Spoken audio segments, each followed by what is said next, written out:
Welcome back. I'm here with the legendary Morris Day and the Time. Showing some love. First and foremost, let's get the introductions out the way, starting with Jelly Bean. Jelly Bean Johnson, Minneapolis. Jesse Johnson, Minneapolis.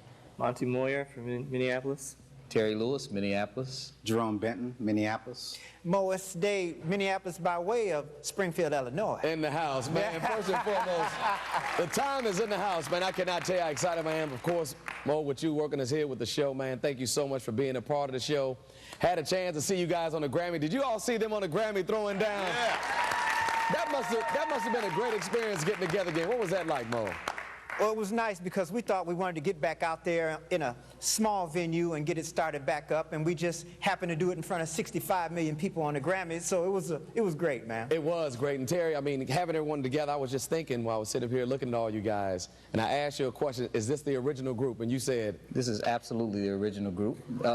Jimmy Jam's not standing here with us now, but this is the original starting group, and the OG, as they say. And when you're in this situation and you're looking back on these gentlemen, you all been doing this since the late 70s, early 80s. What is it like to still be standing with these gentlemen after all those years, man? What does that say to you about you all's relationship and the business? Well, there's a lot of different facets of that. Musically, it is like the paramount thing. I wouldn't go on stage. It's like going to war to me. Mm-hmm. It's like I wouldn't be in the foxhole with any other brothers than this. This is my guys right here.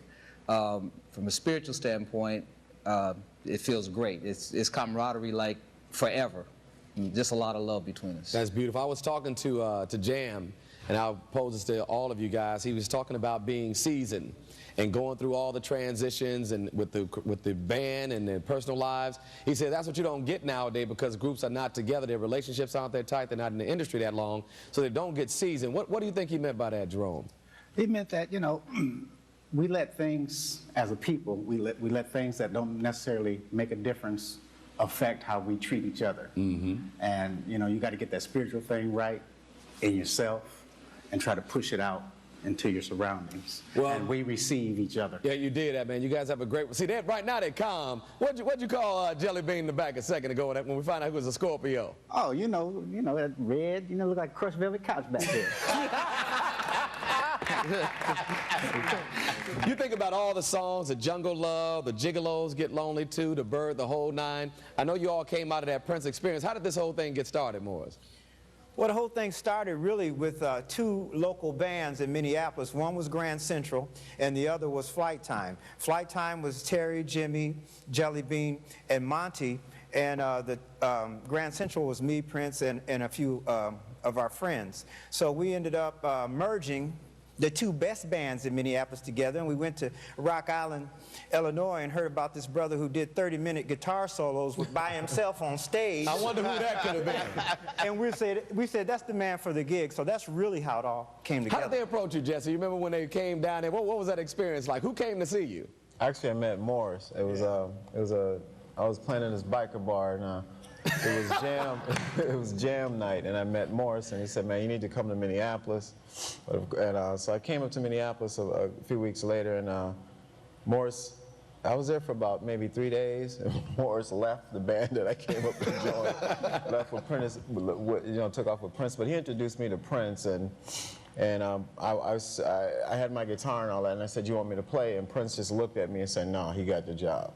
Just like that? Yeah. It was Jelly Bean, you remember when this whole thing started? What's this been like for you? You've been back there holding down the skins, man, for all these years. What's the experience been like for you all these years, man? It's been great. I mean, these guys are my friends, you know, way back, even back playing sports, going to high school.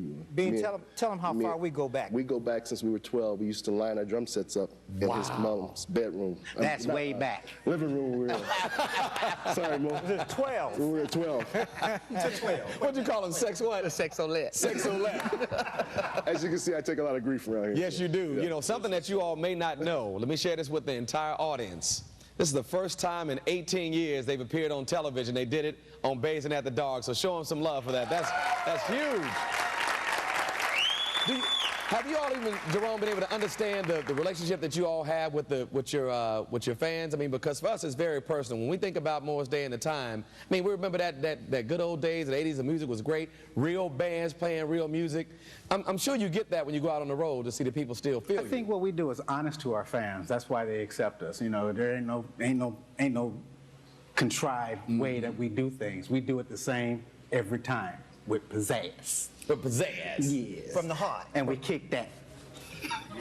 and it's been great. You guys really do get along, because you see bands sometimes it doesn't feel real. Oh, Monty back there cooling out. You all call him the quiet one, but you said he can't cut loose. Oh, Monty's I funny guy. cannot see Monty getting buck wild. I'm sorry, Terry.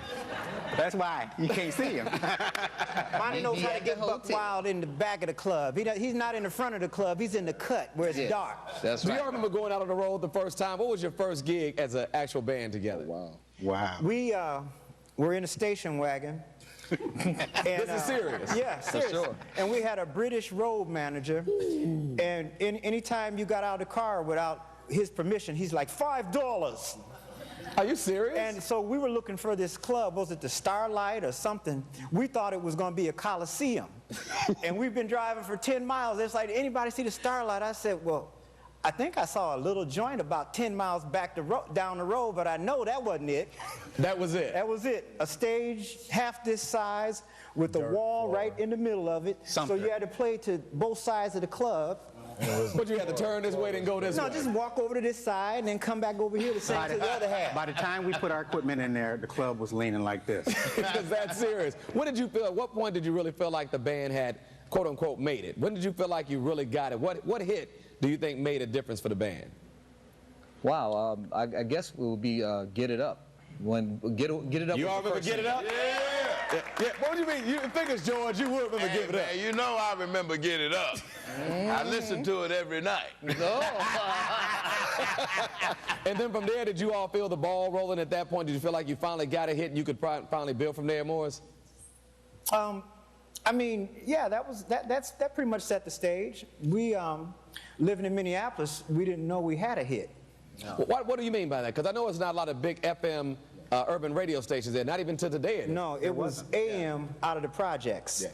And you get 3 blocks away from it, you couldn't hear it. And you only got it from 12 o'clock till about 1:30 to dark. 2:15. Yeah. So you all really didn't feel the impact of what the song was doing until when? When did you go someplace? When was your first big audience when you felt like, man, we're playing in front of a packed house that's not the Starlight Hotel?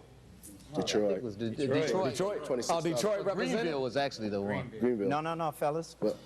It was LA, in the station wagon again, going up to 405, and it came on the radio. And that was the first time we heard it. We pulled over to the side of the road, started dancing. Which cut was it? Get It Up? Get It Up, yeah. You remember which station played it? Yeah, I don't know which station played I it. was about to say, you really got some trivia going. Probably Hey, let me skating. ask you this. What, George? Did you see my dog hit that split after all these years? How have you been keeping it safe That's like not that, how he explained it, though. So tell him how you explained it, Jerome. It was half a split. Camera and lights. Thank you, George. You know, for me, Jerome, you say Monty is allowed. Monty, I think they corrupted you, man. Did they corrupt you? Not really. Thank you, man. How did you I get was half introduced? corrupt before I got here. Being white chocolate in the group, man. How did you get involved with this whole thing? A couple friends of mine played in Flight Time when they were the local band, and they brought me down one night, and I sat in, and Terry asked me to be in the band, and that was it. See, this brother, you know what, man? We're going to have like somebody follow him around with a camera. I want to see some of your dirt, Monty. We're going to have a reality series with Monty undercover. Monty's Dirt. Monty's Dirt. But really, man, this is a big deal for the whole family. We're very excited to have you here, Mo. It's been wonderful having you as being a part of the show. Yeah. I know you all are definitely going to throw down for us, but 18 years, we're finally going to do it right here on Baisden at the Dark. You all ready for this? We ready? Are you all ready for Morris Day and the Time? We're going to come back in a second with the legendary performance of Morris Day and the Time with Baisden at the Dark, baby. It's going to be on.